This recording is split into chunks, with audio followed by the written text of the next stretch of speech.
أعوذ بالله من الشيطان الرجيم. بسم الله الرحمن الرحيم. الله لا إله إلا هو الحي القيوم لا تأخذه سنة ولا نوم له ما في السماوات وما في الأرض من ذا الذي يشفع عنده إلا بإذنه يعلم ما بين أيديهم وما خلفهم ولا يحيطون بشيء من علمه إلا بما شاء وسع كرسيه السماوات والأرض ولا يؤوده حفظهما وهو العلي العظيم. صدق الله العظيم. اللهم افتح فتوح العارفين. اللهم انفعنا بما علمتنا وعلمنا ما ينفعنا وزدنا علما وفقها في الدين يا رب العالمين. رب اشرح لي صدري ويسر لي امري واحلل عقدة من لساني يفقهوا قولي. آمین. سورۃ البقرہ کی آیت نمبر 255 اور تیسرے پارے کی یہ تیسری آیت ہے. دعا فرمائی اللہ تعالیٰ آیت کا صحیح مفہوم عرض کرنے کی توفیق عطا فرمائے. آمین. اللہ تعالیٰ نے تیسرے پارے کی پہلی آیت میں اسلام کے 3 عقائد میں سے بنیادی عقیدہ رسالت کو بیان کیا. دوسری آیت میں دوسرا بنیادی عقیدہ آخرت اس کو بیان فرمایا. اور تیسری آیت میں تیسرا سب سے بنیادی اور اہم عقیدہ وہ ہے توحید کا عقیدہ، اس کو اللہ تعالیٰ بیان فرما رہے ہیں. لیکن اس ضمن میں یہ بات ارشاد فرمائی کہ لوگ اللہ تعالیٰ کی ذات کے منکر ہیں، لیکن دیکھو تو اسی کس ذات کے منکر ہیں؟ اس ذات کے منکر ہیں جس ذات کا تعارف، جس کی صفات کا تعارف ہم آپ کے سامنے پیش کرتے ہیں. اس کے بعد آپ لوگوں کا معاملہ دیکھو کہ وہ کس ذات کا انکار کر رہے ہیں اور کتنا بڑا اپنا نقصان کر رہے ہیں. اللہ یہ آیت جس کو آیت الکرسی کہا جاتا ہے، اس کے آیت الکرسی کہنے کی وجہ چونکہ اس میں کرسی کا لفظ آ رہا ہے اور اس سے کیا مراد ہے وہ انشاءاللہ ہم اس میں آگے پڑھ لیں گے. اس آیت کی فضیلت اور شان آپ کے سامنے گزشتہ درس میں رکھی تھی. اللہ کے نبی صلی اللہ تعالیٰ علیہ وآلہ وسلم فرماتے ہیں سید آئی القرآن، یہ قرآن کریم کی تمام آیتوں کی سردار آیت ہے، قرآن کریم کی سب سے عظیم الشان صورت ہے، سب سے عظیم الشان آیت ہے. اللہ کے نبی صلی اللہ تعالیٰ علیہ وآلہ وسلم نے فرمایا کہ جو شخص فرض نماز پڑھ لینے کے بعد آیت الکرسی متصل پڑھ لے تو اللہ کے نبی نے فرمایا کہ اس کو یہ مقام ملے گا، اس کی یہ فضیلت ہے کہ اس کے اور جنت میں داخلے کے درمیان اگر کوئی رکاوٹ ہے تو وہ صرف موت ہے. یہاں اس کا انتقال ہوگا، فوراً یہ جنت میں داخل ہوگا. اسی طریقے سے اللہ کے نبی نے فرمایا جو شخص صبح کے وقت میں آیت الکرسی اور اس کے ساتھ سورۃ المؤمنون کی ابتدائی 3 آیات حامیم تنزیل الکتاب من اللہ العزیز العلیم غافر الذنب وقابل التوب شدید العقاب ذی الطول لا الہ الا اللہ والیہ المصیر، یہ آیات اگر کوئی پڑھ لے تو اللہ تعالیٰ ان 3 اور اس ایک آیت کے بدلے کے صدقے اللہ تعالیٰ اسے اس دن تمام مصیبتوں سے اور تمام شیطان کے شر سے اس کی حفاظت فرمائیں گے. اور اگر یہی رات کو کر لے تو اگلے دن صبح تک اللہ تعالیٰ اس کی حفاظت فرمائیں گے. حدیث میں آیا جس گھر میں آیت الکرسی پڑھ لی گئی اللہ تعالیٰ اس گھر میں شیطان کے داخلے کی پابندی لگا دیتے ہیں. حدیث میں آیا جس شخص نے رات کو سوتے وقت آیت الکرسی پڑھ لی اللہ تعالیٰ ہر قسم کی آفات و بلیات سے اس کی حفاظت فرمائیں گے. تو مختلف طریقے سے مختلف فضیلتیں اس آیت کی بیان فرمائی گئی ہیں. لیکن آخر اس آیت میں کیا ہے؟ تو اس آیت میں ایک ہی چیز ہے، وہ اسلام کا سب سے بنیادی عقیدہ اور وہ توحید کا عقیدہ، اللہ کی ذات کا اور اللہ کی صفات کا تعارف. یہ آیت ہے تو ایک آیت لیکن 10 جملوں پر مشتمل ہے. اس میں 10 جملے ہیں. اس میں پہلا جملہ وہ ایک دعویٰ ہے اور باقی 9 جملے وہ دلائل ہیں. دعویٰ کیا ہے؟ اللہ کے علاوہ کوئی معبود نہیں. باقی 9 جملے اس دعوے کی دلیل ہیں. تو انشاءاللہ ہم پہلا جو دعویٰ ہے وہ دعویٰ کیا ہے؟ اللہ فرماتے ہیں اللہ لا الہ الا ہو، اللہ اس کے علاوہ عبادت کا حقدار، عبادت کی مستحق ذات کوئی بھی نہیں ہے. دیکھیے حقیقت یہ ہے کہ ہم نے عبادت کا بڑا محدود تصور رکھا ہے. ہم عبادت سمجھتے ہیں نماز، روزہ، حج، زکوٰۃ، حالانکہ ایسا نہیں ہے. عربی زبان میں عبادت کہتے ہیں اپنے آپ کو ذلیل کرنے کو، اپنے آپ کو پستی میں ڈالنے کو. عرب کہتے ہیں طریق معبد، ایک ایسا راستہ جس کو خوب پامال کیا جاتا ہو، خوب روندا جاتا ہو، جس طرح آپ کے سامنے یہ باہر گلی ہے، ہر شخص آتا ہے، اس سے گزرتا ہے، سواری پہ سوار جانور گزر رہا ہے، لیکن اس پاؤں کو روندے ہوئے جا رہا ہے، تو اس راستے کو روندے ہوئے اس راستے کی کوئی حیثیت نہیں ہے، اس راستے نے اپنے آپ کو بالکل مٹا دیا ہے۔ تو اللہ کی عبادت کا مقصد یہ ہے کہ بندہ اپنے آپ کو اللہ کے آگے اس طرح مٹا دے، جس کو بندگی کہتے ہیں، کہ نماز، عبادات، معاملات، اخلاقیات، معاشرت، ہر اعتبار سے اس کی اپنی کوئی مرضی نہیں چلے گی، اس کا اپنا کوئی نظام نہیں ہوگا، چلے گی تو بات اللہ کی چلے گی، تو اس کو کہتے ہیں عبادت۔ تو ہم نے عبادت کا بڑا محدود تصور رکھا ہے۔ تو اللہ تعالیٰ جب فرماتے ہیں، اب سوال ہی پیدا ہوتا ہے کہ انسان کے اندر یہ بات اللہ تعالیٰ نے فطرت میں رکھی ہے کہ اس کو کوئی چیز ایسی چاہیے جس سے وہ دلی طور پر لگاؤ لگائے، یہ اللہ نے انسان کی فطرت میں رکھی ہے۔ چنانچہ آج بھی جو لوگ اللہ کے منکر ہیں، انہیں بھی کچھ نہ کچھ چاہیے، کوئی منظر، کوئی دریا کا کنارہ، کوئی پہاڑ، کوئی ایسی چیز انہیں چاہیے ہوتی ہے جہاں جا کے وہ اپنے دل کو سکون تلاش کرتے ہیں، کچھ اور نہیں تو دریا میں پتھر ڈال کے ان کو دل کو سکون ملے گا، کچھ نہ کچھ ایسا چاہیے۔ اللہ نے انسان کی فطرت میں یہ بات رکھی ہے، لیکن ساتھ میں رستہ بھی دکھا دیا کہ میں ہوں جس کی طرف تم آ کے یہ چین اور سکون حاصل کر سکتے ہو۔ تو ایک طرف انسان کی فطرت میں یہ بات رکھی، دوسری طرف اگر یہ بات نہ رکھی جاتی، چنانچہ اب ہم نے ایک بات کیا ہے، اس ذات کو پہچاننا ہے، لیکن اس ذات کی صفات کیا ہونی چاہیے، یعنی کون سی ایسی ذات ہے۔ اب یہ ایک ایسا معاملہ ہے کہ ہم نے اللہ تعالیٰ کو ایک ماننا ہے، شرک سے پاک رکھنا ہے اللہ تعالیٰ کو، اللہ کے، اور حدیث میں آتا ہے آپ صلی اللہ تعالیٰ علیہ وآلہ وسلم نے کہ ایک صحابی حضرت معاذ بن جبل رضی اللہ تعالیٰ عنہ آپ کے پیچھے سواری پر سوار ہیں، سواری چل رہی ہے، آپ صلی اللہ تعالیٰ علیہ وآلہ وسلم فرماتے ہیں یا معاذ، صحابی فرماتے ہیں لبیک و سعدیک یا رسول اللہ، یا رسول اللہ میں حاضر ہوں، آپ حکم کریں۔ تھوڑا آگے چلتے ہیں، آپ دوبارہ فرماتے ہیں یا معاذ، وہ دوبارہ فرماتے ہیں لبیک و سعدیک یا رسول اللہ میں حاضر ہوں، آپ حکم کیجئے۔ آپ دوبارہ تیسری دفعہ فرماتے ہیں یا معاذ۔ ایسا کیوں؟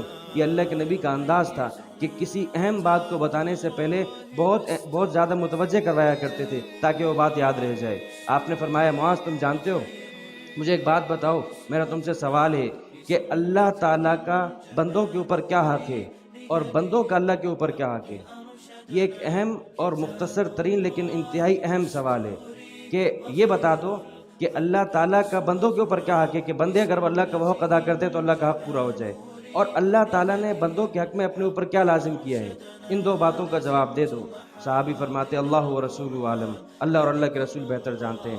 آپ نے فرمایا اللہ کا بندوں کے اوپر حق یہ ہے کہ بس ایک کام کر لیں، اس کی بندگی کریں، اس کے ساتھ کسی اور کو شریک نہ کریں، بس اللہ کا حق ادا ہو گیا۔ اور اللہ کے بندے کے اوپر حق کیا ہے کہ اللہ تعالیٰ نے یہ بات اپنے اوپر لازم کر دی ہے کہ جو اللہ تعالیٰ کی بندگی کرے، اس کے ساتھ کسی اور کو شریک نہ کرے، اللہ تعالیٰ اسے لازمی جنت میں داخل کریں گے۔ صحابی فرماتے ہیں یہ تو بڑا آسان معاملہ ہے، تو یا رسول اللہ میں لوگوں کو خوشخبری جا کے نہ سنا دوں؟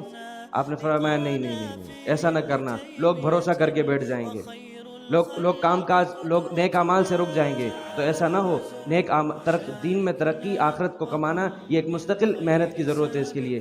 تو یہ بات اپنی جگہ ٹھیک ہے کہ اللہ نے اپنے اوپر یہ حق لازم کر لیا کہ جو اللہ کے ساتھ کسی کو شریک نہ کرے، اللہ کی بندگی کرے، اللہ تعالیٰ اسے لازمی جنت میں داخل کریں گے۔ لیکن یہ جتنا کہنے کو آسان ہے اتنا کرنا اس کا مشکل ہے۔ کیوں؟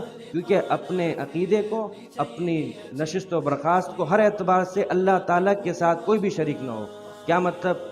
یعنی جس کو کہا جاتا ہے ہر قسم کا بت توڑنا پڑے گا، بت پرستی، قبر پرستی، تعزیہ پرستی، خواہش پرستی، جو دل میں آ رہا ہے کرنا ہے۔ قرآن کریم کہتا ہے افرأیت الذی اتخذ، افرأیت الذی، قرآن کریم فرماتے ہیں آپ نے اس شخص کے بارے میں مجھے خبر دیجئے کہ جس نے اپنی خواہشات کو اپنا خدا بنا لیا ہے، جو دل میں آتا ہے وہ کرتا پھرتا ہے۔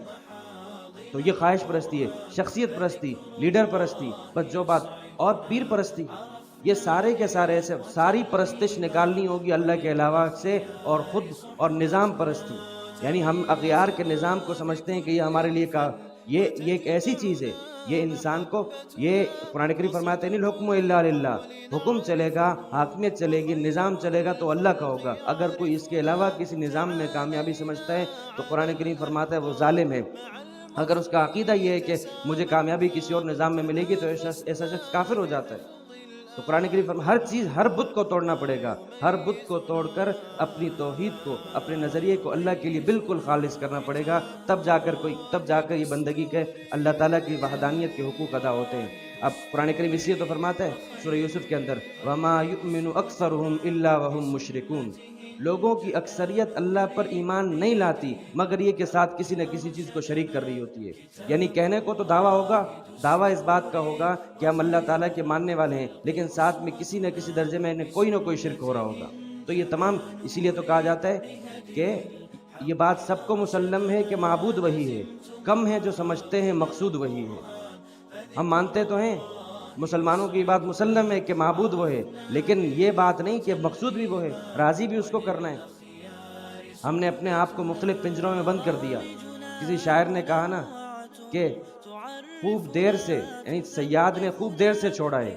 ایک صیاد کہتے ہیں شکاری کو، جس نے ایک باز کو قید کیا اور اس کو کھلائے چنے، اس کو کھلائی مختلف چیزیں، پانی پلا کے پنجرے میں بند کر دیا اور ایک عرصے تک اس کو رکھا۔ اس کے بعد پنجرہ کھول کے اس کو کہتا ہے جا۔ حالانکہ شاہین اور باز کا مقام تو کیا تھا؟ تو شاہی ہے بسیرا کر پہاڑوں کی چٹانوں پر، اس کا مقام تو وہاں تھا۔ تو مسلمان کی شان تو یہ کہ وہ بہت اونچی اڑان اڑتا ہے، لیکن اس کو کیا ہے؟ دکان کا پنجرہ، کاروبار کا پنجرہ، مختلف گھر بار کے رشتے ناتوں کے ایسے رسم و رواج کے پنجروں میں اپنے آپ کو بند کر دیا کہ اب جب صیاد نے اس کو پنجرہ کھول کے چھوڑا کہ جا اڑ جا، تو وہ کیا کہتا ہے؟ تاب پرواز نہیں، راہ چمن یاد نہیں۔ ارے اب تم نے مجھے چھوڑا ہے، اب تو میرے اندر اڑنے کی صلاحیت بھی نہیں ہے، میں تو اڑنا ہی بھول گیا ہوں، اور اگر چلو اڑ بھی لیا تو راستہ ہی یاد نہیں کہ میں نے جانا کہاں ہے۔ تو اللہ تعالیٰ نے مال، دولت، عزت، یہ کوٹھی، بنگلہ، گاڑی، پیسہ، یہ سب کچھ دیا تھا۔ یہ تھے ذریعے کہ ان کے ذریعے سے ہم اللہ تک پہنچتے، اللہ کو راضی کرتے، لیکن ہم نے انہی ذریعوں کو مقصود بنا کے اور اللہ کی ذات سے پیچھے ہٹ گئے۔ تو اللہ شاعر کیا کہہ رہا ہے کہ یہ بات سب کو مسلم ہے کہ معبود وہی ہے، لیکن کم ہے جو سمجھتے ہیں مقصود وہی ہے۔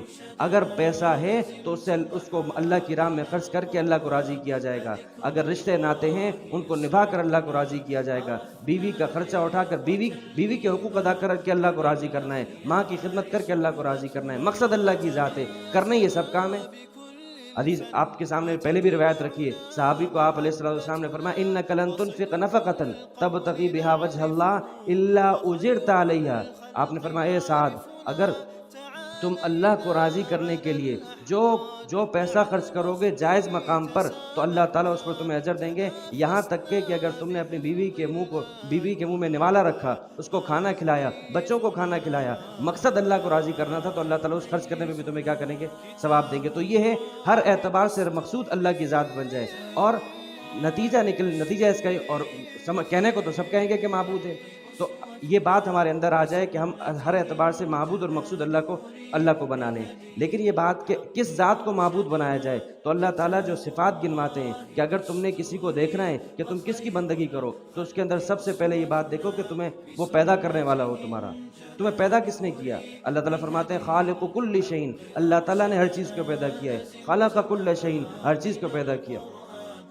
قرآن کریم، اور آپ دیکھیں کتنی مخلوقات ہیں، لاکھوں مخلوقات ہیں، ان لاکھوں مخلوقات میں سے ایک مخلوق انسان ہے، اس ایک انسان مخلوق کے اس وقت 8 ارب افراد موجود ہیں، ایک مخلوق کے 8 ارب افراد، اس کے علاوہ گائے، بھینس، بکرا، دمبا، بلی، کتا، یہ الگ الگ مخلوقات ہیں، ان میں سے کتنے افراد موجود ہیں؟ ان سب کو پیدا کرنے والی ذات اللہ کی ذات ہے۔ تو جو پیدا کرنے والی، اور پھر پیدا کس طرح کیا؟ قرآن کریم کہتا ہے فَرَأَيْتُمُ الَّذِي تُمْنُونَ، مجھے یہ بتاؤ، خبر تو دو کہ جو منی کا قطرہ تم رحم مادر میں ٹپکاتے ہو اسے تم پیدا کرتے ہو۔ یعنی کس طریقے سے انسان کے خوراک کا انتظام اللہ تعالیٰ کہاں سے کرتے ہیں، کہاں سے کہاں کا پانی، کہاں کا آٹا، کہاں کا نمک، کہاں کا مسالہ، کہاں کی چیزیں مل کر ایک سالن تیار ہوتا ہے، روٹی تیار ہوتی ہے، وہ تم کھاتے ہو، اس کھانے کا وہ اللہ ہضم کرواتا ہے، ہضم کر کے وہ سارا کا سارا فاسد مادہ نکل جاتا ہے، انرجی انسان کے اندر رہتی ہے، مختلف جگہوں پہ پہنچتی ہے، تبادل و تناسل کے نظام کو اس مقام پہ پہنچتی ہے، تو تمہارے اندر سے منی کا قطرہ نکلتا ہے، لیکن اس کو پیدا کس نے کیا تھا؟ اور پھر قرآن کریم سورۃ المومنون میں فرماتا ہے کہ اس منی کے قطرے کو ہم اللہ فرماتے ہیں ثم جعلناہ نطفۃ فی قرار مکین، ہم ایک مخصوص عرصے تک اس کو ایک مخصوص جگہ پر رکھتے ہیں، 40 دن کے لیے رحم مادر میں نطفے کی شکل میں وہ منی کا قطرہ رہتا ہے، قرآن کریم فرماتا ہے 40 دن کے بعد ثم خلقنا النطفۃ علقۃ، اس نطفے کو ہم خون کا لوتھڑا بناتے ہیں، اور خون کے لوتھڑے کے بعد قرآن کریم کہتا ہے 40 دن گزرتے ہیں، ثم خلقنا العلقۃ مضغۃ، اس خون کے لوتھڑے کو ہم گوشت کا لوتھڑا بناتے ہیں، ثم خلقنا المضغۃ عظاما، پھر اس سے ہڈیوں کا ڈھانچہ بنایا جاتا ہے، فکسونا العظام لحما، ہڈیوں کے ڈھانچے کے اوپر گوشت چڑھایا جاتا ہے، اور اس کے بعد 4 مہینے جب پورے ہو جاتے ہیں اللہ تعالیٰ اس میں روح پھونکتے ہیں، روح کا نظام، روح پھونکی جاتی ہے تو اس کے بعد تو ایک عجیب مخلوق ہو جائے گی، اس کی آنکھیں بنیں گی، اس کے کان بنیں گے، اس کے ہاتھوں کی انگلیاں، اس کے ہاتھوں کے ناخن، ہر چیز کس طریقے سے ہر ایک سسٹم فٹ ہو رہا ہے، ہاضمے کا نظام فٹ ہو رہا ہے، اس کے سوچنے کا، اس کے تمام نظام اس کے اندر فٹ کیے جا رہے ہیں۔ اللہ فرماتے ہیں ثم انشأناه خلقا آخر، اس کے بعد تو ہم اسے ایک نئی مخلوق بنا دیتے ہیں۔ فتبارک اللہ احسن الخالقین، دیکھو جو پیدا کرنے والا اتنا عمدہ پیدا کرنے والا ہو وہ بڑی بابرکت ذات ہوگی، وہ بڑی اونچی ذات ہوگی۔ پھر قرآن کریم میں سورہ واقعہ میں فرمایا افرأیتم، تم مجھے یہ بتاؤ کہ جس کھیتی کو تم اگاتے ہو کیا تم اسے اگاتے ہو؟ تم تو بیج ڈال کر فارغ ہو جاتے ہو، لیکن اس بیج کو کون پھاڑتا ہے؟ اس بیج پھٹتا ہے، ہل چلا کے تم نے بیج ڈال دیا، اللہ زمین کا سینہ پھاڑ کے اس بیج کو نکالتے ہیں، اس بیج سے تر و تازہ ایک لمبا تڑنگا درخت بنے گا، تو اس کو تم نے اگایا تھا، اس سے تم نے، اگر اللہ چاہتا تو وہ سارا کا سارا ملیا میٹ کرتا، تمہارے ہاتھ کچھ نہ آتا۔ اللہ فرماتے ہیں فرأیتم الماء الذی تشربون، بتاؤ جس پانی کو تم پیتے ہو اس پانی کو آسمانوں سے، بادلوں سے تم نے اتارا یا ہم نے اتارا؟ پھر فرمایا نحن المنزلون، ہمیں اتارنے والے، اگر ہم چاہتے تو اس پانی کو کڑوا کر لیتے تو تمہارے کسی کام کا نہ ہوتا۔ پھر فرمایا فرأیتم النار التي تورون، مجھے یہ بتاؤ کہ جس آگ کو تم جلاتے ہو، پتھر، پہلے زمانے میں پتھروں کو ملا کر آگ جلائی جاتی تھی، تو پتھر کے ذریعے سے آگ کون پیدا کرتا ہے؟ اب دیکھیے اللہ تعالیٰ کیا فرما رہے ہیں، آگ، پانی، انسان، یہ تم مجھے یہ بتا دو یہ تم کام کرتے ہو؟ آسمان، ستارے، چاند، سیارے یہ تو چھوڑ دو، وہ تو ان تک تو تم پہنچ بھی نہیں سکے، آج تک سائنسدان وہ پہلے آسمان تک نہیں پہنچ سکا، اس کو تم چھوڑو۔ جو تم کھانا کھاتے ہو، جو پانی پیتے ہو، جو انسان تمہارے ہاں جو اولاد پیدا ہوتی ہے تم کرتے ہو، یہ کون کر رہے؟ اللہ فرماتے ہیں ھذا خلق اللہ، یہ اللہ کی تخلیق ہے، فارونی ماذا خلق الذین من دونی، مجھے دکھاؤ تو صحیح، مجھے دکھاؤ تو صحیح اللہ کے علاوہ کس نے کیا پیدا کیا ہے، ایک چیز دکھا دو۔ قرآن کریم کا یہ چیلنج ہے، قرآن کریم 17ویں پارے میں فرماتا ہے یا ایھا الناس، اے انسانوں، پوری انسانیت کو دعوت فکر اور چیلنج، کیا ان ضرب مثل فاستمعوا له، ایک مثال بیان کی جا رہی ہے، میں آپ کے سامنے ایک مثال رکھ رہا ہوں، اس کو غور سے سنو، سمجھنے والے کے لیے کافی ہے، ہم کسی کے اوپر جبر نہیں کریں گے کہ وہ میری ذات کا، اللہ فرماتے ہیں میں جبر نہیں کروں گا کسی کے اوپر کہ وہ میری ذات کو مانے، ہم مثال واضح کریں گے، ہم حق رکھیں گے، ماننا نہ ماننا یہ تم نے اپنے اختیار سے کرنا ہے، تو ہم آپ کے سامنے ایک مثال بیان کر رہے ہیں، اس کو غور سے سنو۔ مثال کیا ہے؟ ان الذین تدعون من دونہ، جن بھی مخلوقات کو، جن بھی چیزوں کو تم اللہ کے علاوہ پوج رہے ہو، لن یخلقوا ذبابا ولو اجتمعوا له، اگر یہ سب کے سب مل بھی جائیں پھر بھی ایک مکھی بھی پیدا نہیں کر سکتی۔ مکھی تو کجا، قرآن کریم کہتا ہے اگر اللہ، مکھی ان کے سامنے سے کوئی چیز چھین کے چلی جائے، لا یستنقذوہ، اسے چھڑا بھی نہیں سکتے۔ بت پڑا ہوا ہے، بت کے آگے آپ نے چینی ڈال دی، قبرستان میں مزار پہ چینی رکھی ہوئی ہے اور مکھی اٹھا کے چلی جائے، کیا قبر والا اس کو چھڑا سکتا ہے؟ تو اللہ فرماتے ہیں دیکھو جس کو تم پکار رہے ہو اس کی کمزوری کا تو یہ عالم ہے کہ مکھی چھین کے چیز چلی جائے اس کو نہیں چھڑا سکتا، تو جو اس کو پوج رہا ہے، جو اس سے مانگ رہا ہے وہ کتنا کمزور ہے۔ ضعف الطالب والمطلوب، یہ بلانے والا، یہ مانگنے والا اور جس سے مانگا جا رہا ہے دونوں ہی کمزور ہے، دونوں کا کوئی کام نہیں ہو سکتا۔ تو اللہ تعالیٰ اس بات کی طرف بیان فرماتے ہیں کہ سب توحید کے اندر سب سے پہلے اس بات کی طرف آ جاؤ، معبود، عبادت کے حقدار ذات وہ ہوگی جس کے اندر پہلی صفت کیا ہو، وہ خالق ہو۔